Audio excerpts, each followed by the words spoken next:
This demo will help you navigate on the ScanPro microfilm reader and save images and print them. If you haven't already learned how to thread the microfilm reader, please check with a staff member for help with that, or take a look at that video. But once you have the machine threaded, you want to double click on the power scan icon and choose whatever film or fiche you're using, and it's generally the 35mm for anything in our collection. And I already have some films set up here, and as you can see, it came out sideways. So over here there's a rotation icon. You can click that and rotate it 90 degrees in whatever direction. And right next to it there's a nice little manual straightening tool if you want to get it nice and upright on the screen. To move around, you can use this fast forward feature to really move forward quickly, or the fast reverse. And there is also a slower movement where you can click next or previous, and that will very slowly scan over the pages and come to rest at the end of the page.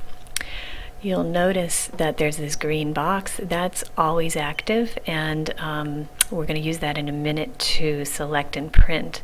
But for the moment, I'll just point out that you can resize it and using those little draggy boxes, and you can move it around on the screen to get it out of the way, and that can just sit there during your session until you need it. Sometimes you want to zero in on a particular article, so the magnifier is useful for that. I'm going to click on that and see how there's this blue box now on the screen, and also this other box opened up that is giving me a magnified view of whatever has been highlighted in that blue box. I'm going to move it over here just to get it out of the way. But say I want to look at this pen drift column here.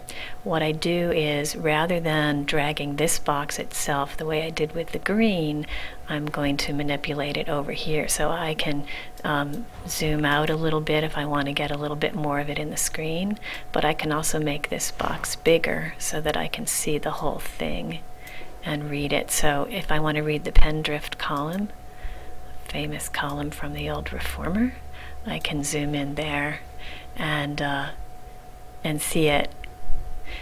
So then when I'm done magnifying, I can just close that out if I want that blue box to go away. Sometimes people also want to zoom into the whole page, and there's a way to do that. Let's, before we do it, use this little tool. It fine-tunes where we are on the page. So if I use that, it can bring me to the top, and here are the dates, of course, at the top of the paper. Sometimes people like to zoom to see those a little more clearly. So I can zoom in little increments, or I can hold on, and it makes a funny noise and really zooms very quickly. So I'll do that, and then I'll readjust again down here, and then it's very clear what date. It's January 1st, 1931. So let's zoom out again and just make it a broader view of the whole paper. And I'm going to fast forward here and find an interesting article to print. How about this one from the Chamber of Commerce, 1931? They did an ad, a box ad, Speak Well of Brattleboro. So I'm going to put my green box selector around that and get it in that frame. And over here, I can't print directly using this printer icon. That's not enabled. So first I'm going to have to save it, and I can scan it to drive 1, which is the hard drive of this machine. So I'll give it a name. I'll call it Speak Well.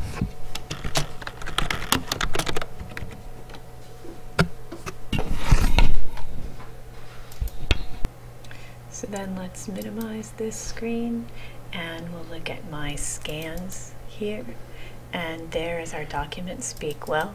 Can open it up, and it displays very nicely, and I can either use this print icon or go up to File and Print, and it will default to the main printer on the first floor.